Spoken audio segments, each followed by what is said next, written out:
A NR1 já é realidade no Brasil, mas a pergunta que fica é: até que ponto as empresas estão conscientes que precisam contratar boas lideranças que possam conviver bem com as normas regulamentadoras que buscam um ambiente de trabalho saudável?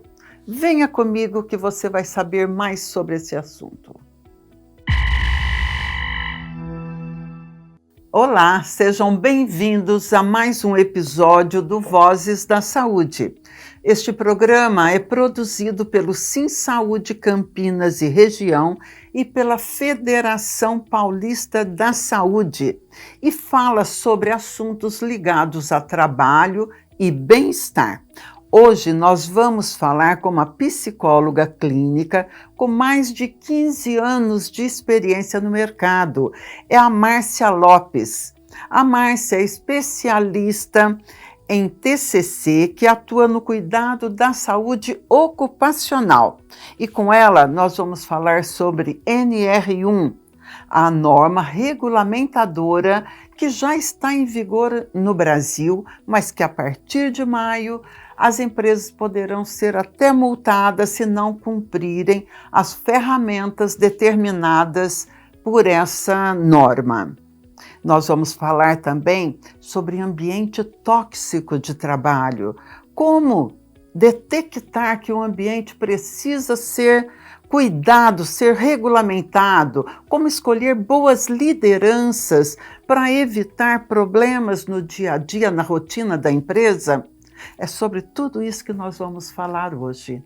Márcia, seja muito bem-vinda ao Vozes da Saúde. Muito obrigada pelo convite, é uma honra. Obrigada. Márcia, para começar, eu queria que você explicasse o que é um ambiente de trabalho tóxico. Tá. Bom, o ambiente de trabalho tóxico, você observa que as pessoas não participam muito. Elas ficam acuadas, vivem num ambiente de medo, então tem medo de se posicionar, tem medo de ser demitido, tem medo de ser julgado. Então fica aquele ambiente onde fica meio abafado, entendeu? Uhum. As pessoas não se sentem à vontade de participar, então elas ficam mais desmotivadas num ambiente tóxico. Existe um medo de que tudo pode acontecer ali naquele espaço. Quando é que uma cobrança deixa de ser profissional e passa a ser um desrespeito ou uma provocação para aquele subordinado? O que a gente observa? Quando normalmente é focado em uma ou algumas pessoas. Então você já percebe que existe uma diferença considerando a equipe. Quando a pessoa acaba tendo frequentemente, a gente precisa observar que são comportamentos frequentes, não é pontual. Então ela recebe normalmente muitos feedbacks negativos, não são construtivos o feedback, muitas vezes ela tem um acúmulo de atividades além do que deveria, então acaba se excedendo. Ou então, o que acontece? Retiram atividades nobres dela, deixam a pessoa com algumas atividades operacionais que ela não é desafiada, entendeu? E a gente percebe que as pessoas ao redor percebem isso. Normalmente é uma coisa mais velada, entendeu? Porque quando é algo mais exposto, então, por exemplo, se ela recebe uma humilhação na frente de outras pessoas, isso fica uma coisa mais aberta, tá todo mundo vendo, Sim. Tá? Então, a perseguição normalmente é algo mais velado, embora as pessoas percebam. Agora, assim, o que é importante a gente perceber também, né? Considerar. Existem algumas empresas que existem algumas regras um pouco mais difíceis. Isso não significa necessariamente que é uma empresa tóxica ou um chefe tóxico. O que acontece? Existem metas que as pessoas precisam cumprir, Sim. mas normalmente são acordadas. As pessoas participam da elaboração dessas metas. Sim. Quando, por exemplo, ela precisa receber um feedback de que não é por aqui, é por ali, né? Então, por exemplo, olha, você não está entregando no prazo as suas atividades, então você precisa entregar, é explicado por que é importante ela atender os prazos. Isso nós chamamos de feedback construtivo. Sim. Isso a gente não pode dizer que é uma perseguição, entende? Porque faz parte do processo ali que as pessoas precisam entregar. Então a gente precisa tomar esse cuidado para que a pessoa não se sinta perseguida nessas condições, entendeu? A comunicação não violenta, né? Isso, exatamente. Hoje em dia a gente discute muito esta questão, que é a forma de conversar, a forma de falar é que vai determinar se você está fazendo uma perseguição ou você está orientando dentro do seu papel, não é assim? Isso. O que acontece? Então, assim, são duas situações. Tem uma situação onde a pessoa recebe uma meta, vamos pegar esse exemplo de meta, que eu acho que fica mais claro para explicar. E é combinado, olha, o que você tem que atingir nesse mês é X, tá? Então, a pessoa sabe, ela tem essa informação. Sim. Então, foi negociado, né? Num ambiente tóxico, no meio do caminho muda a regra, entendeu? Olha, a meta era X, mas agora é um pouco mais, entendeu? Então, ela vai ter um tempo menor para se preparar, um tempo menor para se organizar para chegar na meta. Ela pode começar a se sentir desprestigiada em função disso, entendeu? Então, assim, às vezes a gente pode ter aquelas pessoas que falam manso, mas não significa que ela está cuidando da relação. Entendeu? Com certeza. Então, todas essas questões precisam ser consideradas. São muitos fatores que a gente precisa analisar. Com certeza. E quais são os sinais que mostram que um local promove respeito, segurança emocional para os seus colaboradores? Isso é muito interessante, porque você percebe na hora que você chega no ambiente. Então, você percebe que as pessoas estão engajadas, elas gostam de trabalhar, elas são motivadas, elas participam, elas colaboram. Quando elas veem alguma coisa que não está legal, elas compartilham informações, dão sugestões. Então, e sabe o que é interessante? Existe um relacionamento da equipe saudável, porque um se preocupa com o outro. Então, existe um cuidado também entre eles. Existe colaboração efetiva, existe né? Colaboração efetiva e todos estão caminhando com o mesmo objetivo.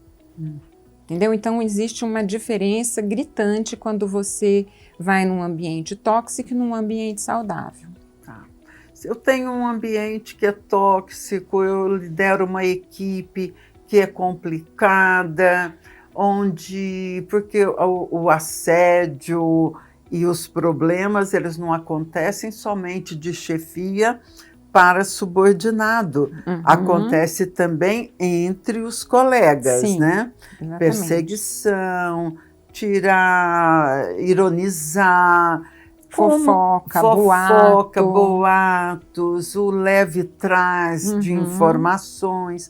Como tratar um ambiente que está nesse nível? Então, que é um caos, né? É um caos e é um desafio para o líder. Então, eu queria até comentar um pouquinho sobre os líderes. Aqueles que acabam começando uma liderança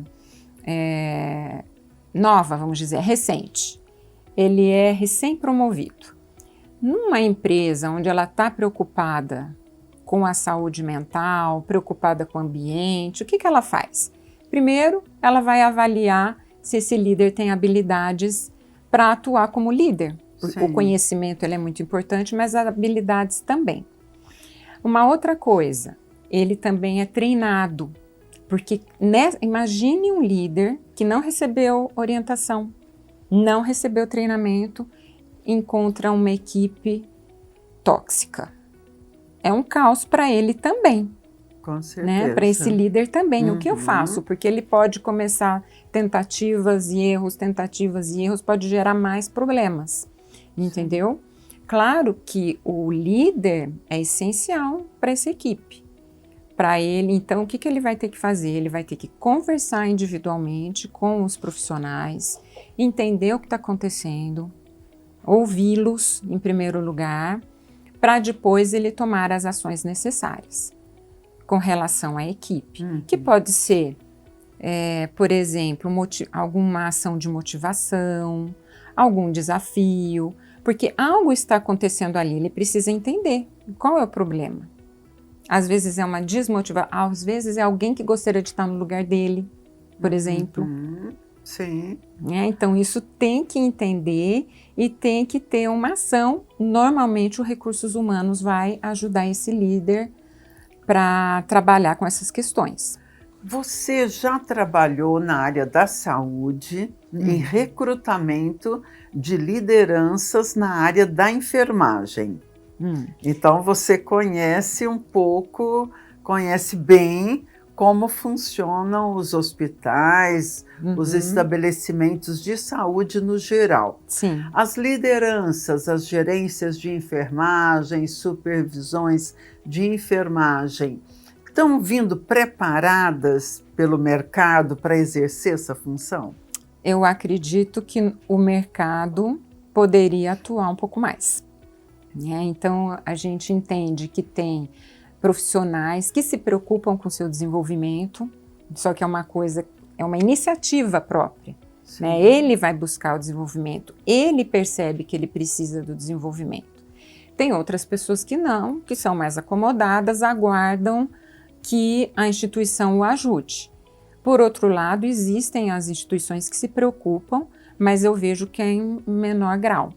Né, poderiam atuar mais nesse sentido, principalmente na área da saúde. Na formação, você está dizendo, formação. Né? As faculdades deveriam oferecer uma formação melhor na área de gestão, né? Isso, exatamente.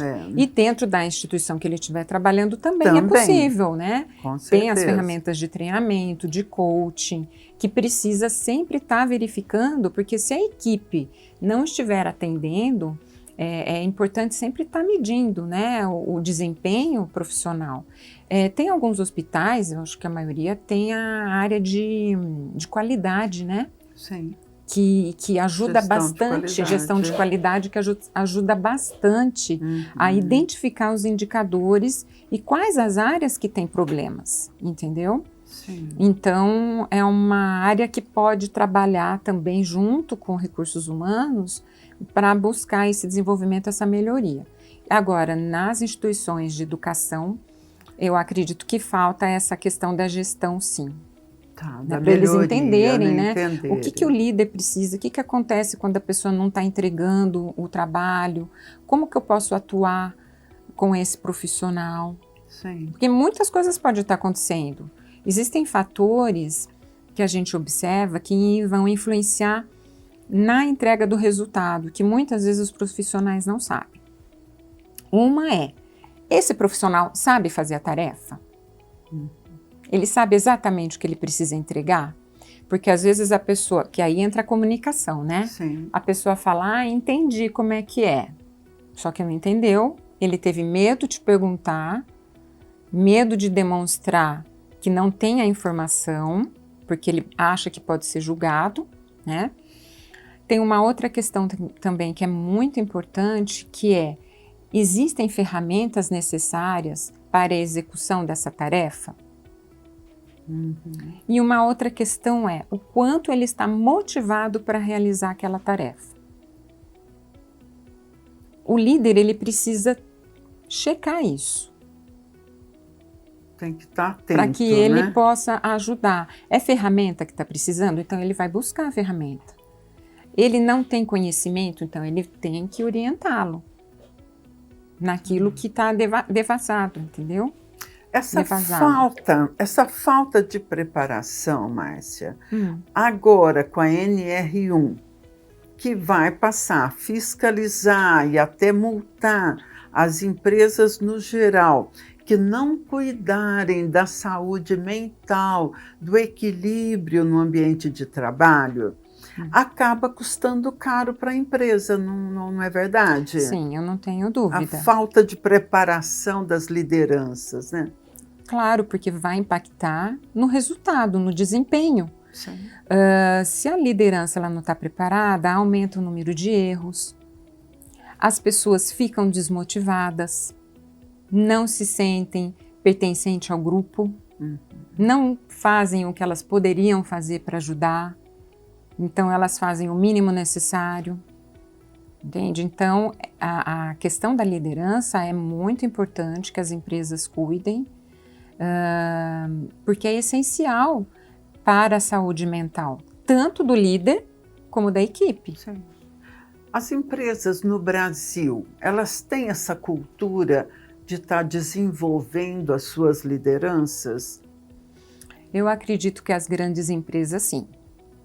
Eu já prestei serviço para muitas empresas como consultora, onde eu avaliava a liderança, desde o nível primeira liderança até nível de diretoria, eu tive experiência de avaliar. E agora, o que eu verifico, assim, que existe mais investimento no nível acima, no que se refere a treinamento e desenvolvimento. Mais em direção, no nível de direção do que Gerencial, no nível gerencial. O nível gerencial depende muito do tamanho da empresa, Sim. né? Porque tem empresas pequenas que não tem nem o gerente, vamos dizer. Quer dizer, é verdade. gerente, mas é como se fosse um supervisor. Uhum. Então, assim, nível de diretoria, o alto nível de liderança, vamos falar assim, é muito mais, tem um investimento muito maior do que os demais. Não dá para dizer, as empresas multinacionais fazem um trabalho muito bacana, pelo menos as que eu conheci, né, que eu participei. Teve algumas empresas nacionais também que eu participei e vi um empenho, né, muito bacana, mas assim, pequenas empresas, médias empresas precisam correr atrás. Incluindo a área da saúde, Incluindo né? a área da saúde. Que eu acho que ainda é mais complexo. Sim. Porque com uma rotina atribulada, como todos os profissionais da saúde têm, os problemas de liderança são muito mais sérios, né? Muito. São mais graves quando tem erros, né? Sim, sim. Que mexem com pessoas, né? A saúde pessoas. das pessoas, né? E é em escala, né? É em escala, porque se a liderança não sabe conversar, não sabe motivar a sua equipe, isso passa para o atendimento, né? E isso acaba resultando, abalando o resultado que a empresa, no caso o hospital, pretende dar aos seus clientes, não é verdade? É verdade. É sério mesmo, né? É né? muito sério, precisa ser considerado, precisa ser avaliado com cuidado. Sim. E quando é que que um trabalhador identifica que o que ele está sofrendo e vivenciando no ambiente de trabalho precisa ser denunciado? Bom, essa é uma pergunta muito importante e a gente precisa ter muito cuidado. Por quê? Em primeiro lugar, não se deve ter uma atitude impulsiva, porque você pode correr riscos, né? Por outro lado, também não podemos adiar questões relacionadas à dignidade e à saúde, né? Então, quais são os casos graves que a gente tem que trabalhar e denunciar, né? Questões de assédio moral, assédio sexual, quando essa pessoa ela é debochada na frente de outras pessoas, né? Então, assim, tem questões que são muito importantes, que precisa ser cuidado e não pode deixar passar, tá?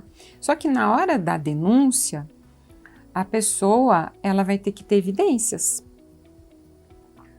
não é? Porque como que ela vai falar algo para alguém, né? Vai procurar alguém? Então, em primeiro lugar, quando existe um conflito, em primeiro lugar, se houver segurança, tentar conversar com essa pessoa, porque como você comentou, existe também no nos pares esses Nos problemas, pares, né? com Existem nos certeza. pares esses problemas. Então, precisa tentar conversar com essa pessoa, tentar resolver entre eles. Se não existe segurança, não existe, né, não deu certo, qual que é o próximo passo? Conversar com o superior. Não deu certo com o superior, ou se o problema é o próprio superior, nós devemos buscar um profissional de RH. Normalmente as empresas têm aquele que deve ser direcionado, possivelmente um assistente social, ou existem canais de denúncia, né, que existe o cuidado, né, de ser anônimo e tudo mais. Sim. Agora, a pessoa ela precisa ter informações, né, concretas, dados concretos, para dar continuidade nesse processo de denúncia. Você está falando em questão de comprovar, Isso. comprovar o que está falando. Isso, porque de alguma forma vão questioná-la, né? Sim. E aí pode ser uma palavra contra a outra. Isso significa que o profissional deve encontrar formas de registrar o que está acontecendo no ambiente de trabalho? É indicado que sim, né? Como que ele vai provar? Ou que ele tenha testemunhas, mas dependendo, as testemunhas fazem parte do ambiente. Não sei se as pessoas aceitariam testemunhar. Isso. É algo muito delicado isso, né? Elas podem correr riscos. Então, é complicado. Então, ela tem que ter algum tipo de registro para comprovar essa denúncia. Sim, normalmente acaba acontecendo que os próprios pares ali, os colegas, acabam ajudando, testemunhando. Ótimo. E sabem porque se o que eles está percebem acontecendo, que né? eles também estão sendo impactados de alguma forma, sim, né? Sim. Porque normalmente é assim que acontece, né? Primeiro é um, depois é o outro, depois é outro.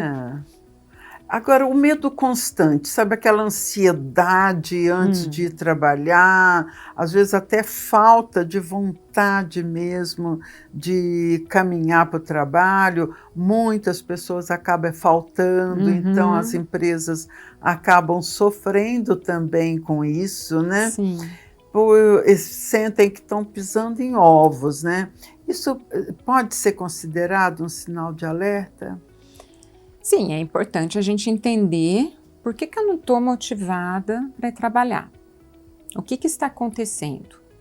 Porque vamos imaginar que exista já uma situação que eu sei, que pode ter uma sobrecarga de trabalho, pode ter várias questões de cobranças excessivas, então isso acaba me deixando desmotivada, eu acabo me sentindo incapaz com relação àquela. Então são coisas que nós acabamos criando internamente e acaba piorando a situação, entendeu? Então é algo que a gente precisa, em alguns casos, buscar uma ajuda profissional para conversar e verificar até que ponto é algo realmente externo ou é algo interno, para você fazer a tratativa mais adequada.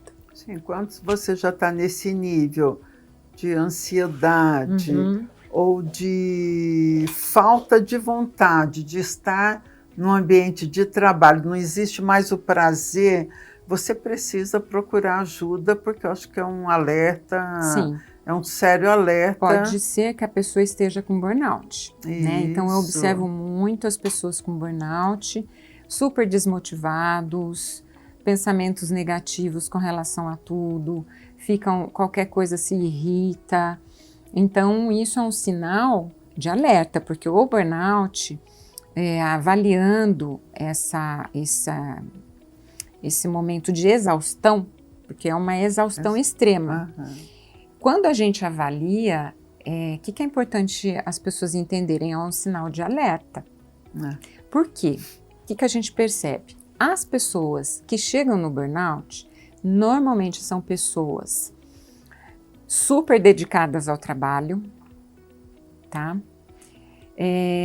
Chega até a ser perfeccionista, quer fazer o melhor, se entrega para o trabalho, totalmente, esquecendo até dele próprio. E aí, o que acontece? Normalmente eles passam por diversas situações estressantes e não trabalham essas questões, porque assim, o estresse ele acontece na vida da gente e ele é até importante que aconteça, Sim. porque nós temos coisas boas e coisas ruins, mas a gente precisa administrar esse estresse, tá? Então, assim, acontece o estresse e aí eu tenho que dar uma relaxada. Acontece o estresse, tenho que promover um relaxamento, porque se só fica estresse atrás de estresse, eu chego num nível como burnout. O burnout já é um momento de pré-exaustão, considerando o gráfico do estresse. Tá. Então, é aquele sinal de que algo não está indo bem e eu preciso buscar ajuda profissional. Tá? Então, existem pessoas que têm outro tipo de situação, né? Que é, por exemplo, problemas gastrointestinais, problemas enxaquecas, que também são situações de pré-exaustão, porque não consegue administrar o estresse. Então, a pessoa precisa aprender a administrar o estresse. Né? Como que ele pode... Isso, como que ele pode administrar o estresse? Então, assim, existem pilares, assim, o que eu vou falar não é muita novidade. O pessoal, todo mundo sabe, só que as pessoas não fazem, tá na hora de fazer. Como que é? Se eu fizesse uma chamada oral, o pessoal ia passar. Todo mundo sabe. Todo mundo sabe. O que é? Alimentação saudável, uma boa noite de sono, atividade física, relaxamentos periódicos, pode ser também através de meditações guiadas e também a terapia, dependendo da situação. Se você está vendo que aquela situação está te trazendo prejuízo, você não está conseguindo administrar, você precisa buscar a ajuda de um profissional, normalmente é o psicólogo. Sim. Entendeu? Então, você trabalhando com esses pilares, você está administrando o seu estresse. Tá. Você acredita que a NR1, que é a norma regulamentadora número 1, que trata da saúde mental no ambiente corporativo, você acha que ela vem para ajudar a melhorar a situação da saúde mental nas empresas? Sim, eu acredito que as ferramentas, né, que eles propõem, que eles recomendam, se forem aplicados conforme a orientação, vai trazer bons resultados, sim. E quais são essas ferramentas que a NR1 propõe? Então, é assim, primeiro a empresa precisa fazer um mapeamento de como está a situação, seja no aspecto físico, seja no aspecto psicossocial, tá? Então, eles vão analisar indicadores, os pontos críticos, através dos indicadores, e vai elaborar um plano de ação. Esse plano de ação precisa ser implementado e acompanhado. Sim. Então, é um ciclo, entendeu? É um ciclo que é muito importante, que ele se repita, aí pode ser anualmente ou a cada 2 anos, eu não sei exatamente qual que é a recomendação deles, mas tem que existir, porque se você não faz o acompanhamento, você não sabe se aquilo que você fez funcionou. Sim. E aí é contínuo. E, nesse caso, nesse indicador, por exemplo, no turnover, melhorou. Mas no absenteísmo, não. Então, o que está acontecendo que as pessoas continuam se afastando por motivos de doenças, também de transtornos mentais? O que está acontecendo? Então, aí você vai aprofundar naquele caso, entendeu? Então, precisa seguir esse ciclo e atuar com essas ferramentas. Você acha que as empresas já estão maduras o suficiente para enxergar que, de repente, o problema pode estar dentro da empresa? Porque é muito comum a gente ver, principalmente na área da saúde, que o problema veio de fora. O sindicato que representa os trabalhadores é histórico que todos os problemas apresentados pelos trabalhadores foram adquiridos fora. Em outra empresa? Não, em outra empresa ou em casa, ou pelo comportamento. Sabe, um exemplo, tem várias doenças que podem ser adquiridas no ambiente de trabalho. Antes de pesquisar se aconteceu internamente, as empresas costumam dizer que não. Lavar as mãos. Lava as mãos. Lava as mãos, não As foi coisas comigo. não aconteceram aqui. E olha que eu sou bonzinho, que eu ainda contratei. Isso, exatamente. Então, assim, Exatamente. veja, eu entendo que, assim, o problema está instalado aqui. O que você vai fazer com esse problema? Você vai procurar lá o antigo empregador para resolver?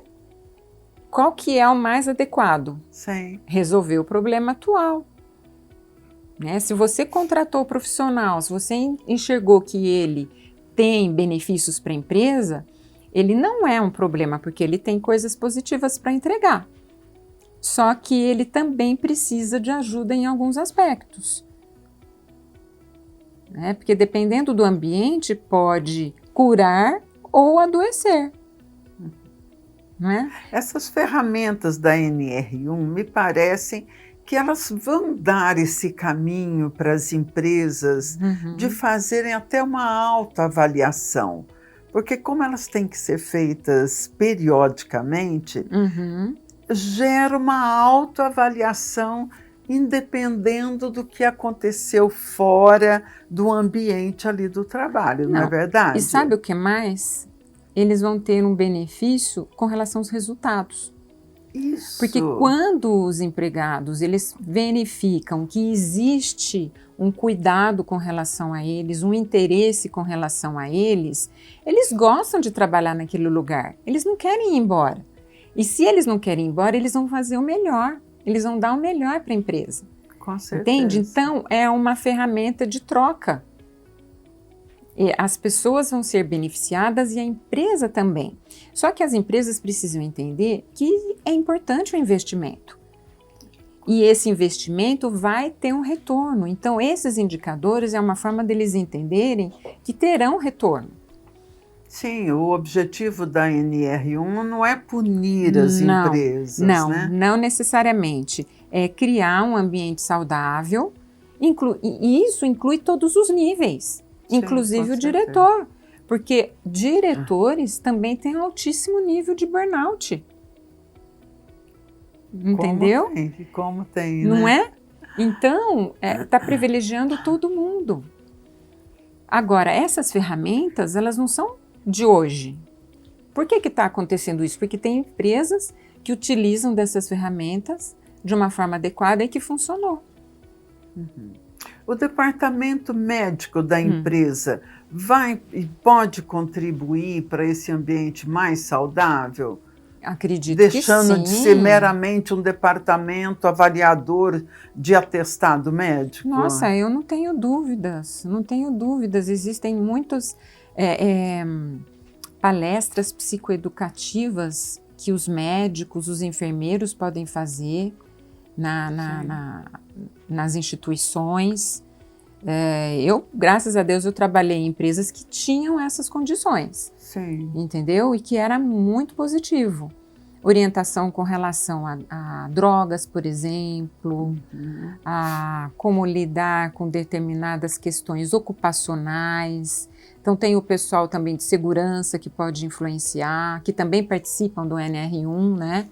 Com as questões ocupacionais. Tem muitas empresas também que trabalham com alongamento, então contratam educadores físicos para oferecer ginástica alongamento, laboral. ginástica laboral, todo início de ciclo, né, de tarefa.